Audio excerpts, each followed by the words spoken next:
Hello, I'm Mark. Welcome to Whiskey in the Big Thicket. Today we got another whiskey review. It is today Jim Beam Kentucky Dram whiskey. Now I'll go ahead and open this one up. I have had this before. It's actually my second bottle of this and will probably be my last bottle because, oh, I've already opened this one. I think I accidentally opened it when, because I had the other bottle open, which I have since killed.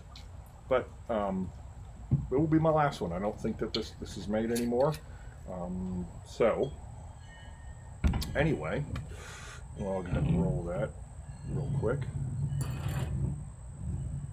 So Jim Beam is an American brand of Kentucky straight bourbon whiskey produced by Beam Suntory, which is part of the Japanese Suntory group.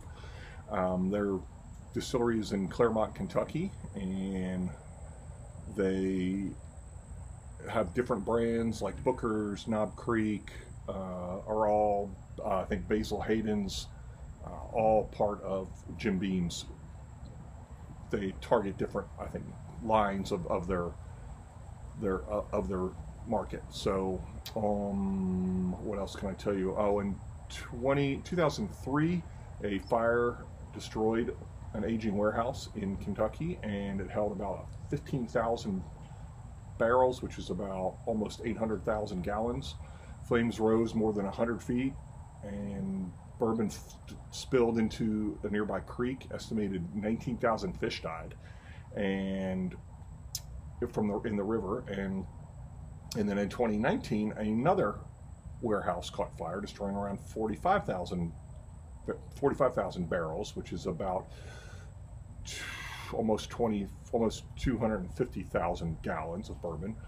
The fire led to spillage into the river and the creek. And learning from the earlier fire, they decided not to use water and let it burn itself out to reduce the runoff into the ecosystem.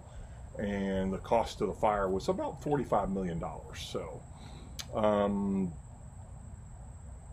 and apparently they said, I think the plume of smoke reached like 23 miles or something crazy like that. But anyway, so this is, I'll go and show this to you. I do not know about color or filter or any. I don't think you can do that with bourbon, or maybe you can. I'm not sure. I don't know bourbon very well.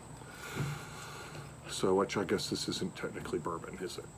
Okay, so Kentucky Dram whiskey, expertly blended Kentucky straight bourbon whiskey.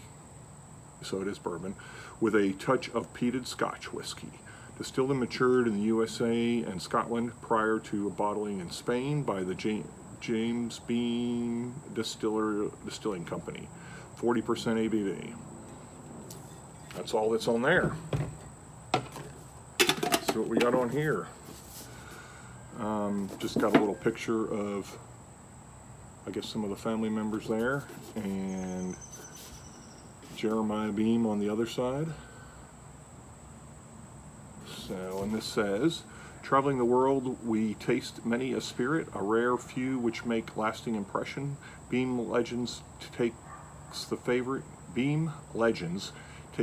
favorites we've encountered and weaves them into our legendary bourbon. The result is a time-honored taste of Beam with just a hint of something new. On a dark winter's day in the peaty depth of the Highland Scotch work.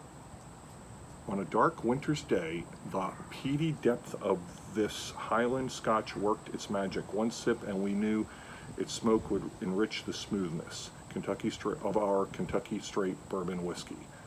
So if it's got Scotch in it, I don't know. I'm not a purist, so I don't know if that still constitutes it being bourbon. I don't know. So, on the side, I guess this says, we owe the world to Jeremiah Beam. He took the Beam family business in 1943 with the mindset of bringing a taste home to Americans stationed abroad. Soon our Kentucky bourbon was traveling the four corners of the globe. As our bourbon crossed the ocean, so did he. It's fair to say that these travels changed him forever, inspired as he was by the new tastes, cultures, and ideas. By the time he headed home to Kentucky, he had made one important decision. These distillery doors will always be open to the outside world. In our family, we listen to those who have gone before us. In honor of Jeremiah Beam, the son of Jim Beam, we searched the world for spirits we love and welcomed our favorites back into the family. The result of our very own Kentucky straight bourbon whiskey with a hint of Scotch whiskey. We call the Beam Legends, and we like to think that they make our globe-trotting ancestor proud. That's all.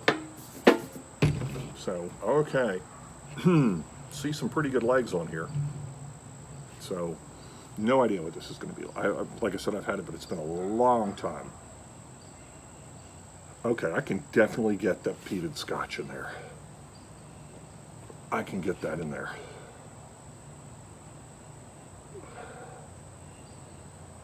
Just a little bit of that smoke. I'm not saying it's overpowering, but it's, I can,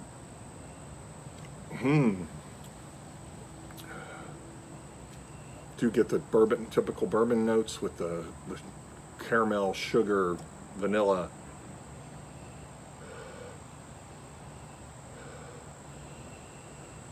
Getting fruit, getting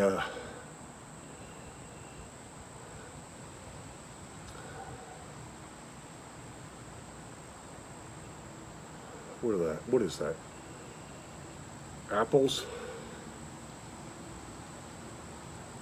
pears.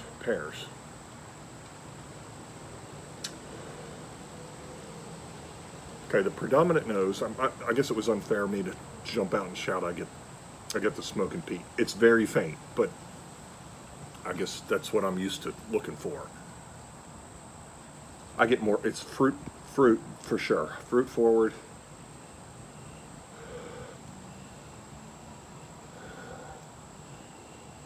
Get some of that vanilla. I don't get much real other spice in there, but that.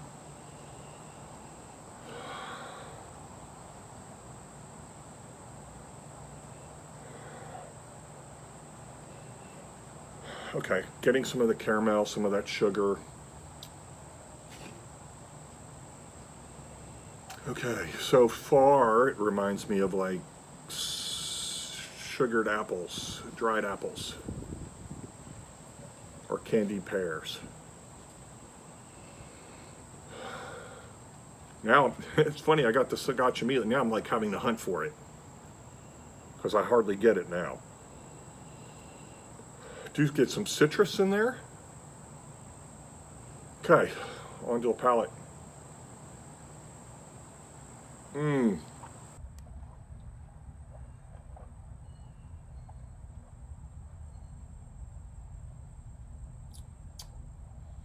Sugary, sweet,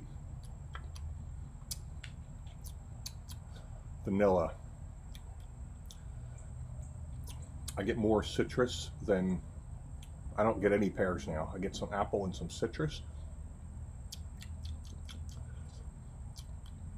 40% ABV, finishes pretty thin. Okay. Boy, this is going south quick. I'm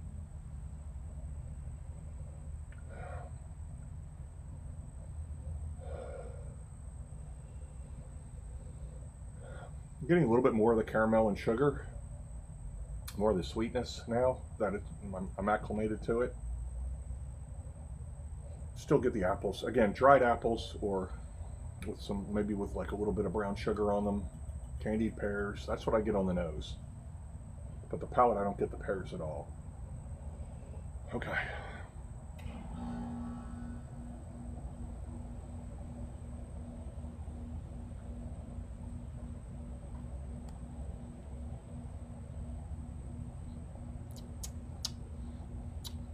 More citrus than, yeah, again, the pears are gone. Citrus, vanilla, sweet, powdered sugar. No, not powdered sugar, it's brown sugar. Little thin, yeah, you don't have to have this on your shelf. I'm gonna go with a 5 out of 10. So, there you have it. See you next time.